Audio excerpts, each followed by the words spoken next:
So what are some different ways of controlling and excluding animals so that you can decrease these risks? Depredation is a big one, or killing.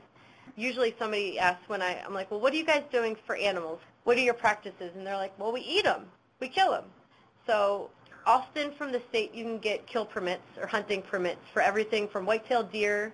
We're lucky we don't have hogs in the area. Down south in the Carolinas and California, they have hogs, which are big carriers of 015787, and they have tusks, and they're much more mean than deer are. So we're pretty lucky. We just have to deal with deer. And then, of course, for smaller mammals, raccoons, groundhogs, you can trap them. And then another one to think about is where's your compost pile? I mentioned not spreading manure and compost, but where's your pile? Is it right next to your field? Because you can often see mice and rats, especially in the beginning stages of compost when it's still pretty big pieces of waste and if you're using food products.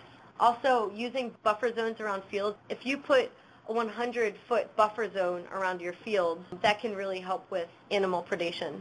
Example I wanted to show you of an animal habitat, and you can see you have a really nice spinach field in the middle, and then you have the animal habitat to your left, and then your field happens to be in the middle of the habitat and the stream. So where do you think the animals are going to go, at night when they go out and go to the streams? They're going to go right through the field. So I know some farms that not only for food safety purposes, but for just minimizing the amount of damage that animals do to their produce. They will kind of look at a map and try to plan their field locations around that, just so that they don't get as much animal crossing and animal predation.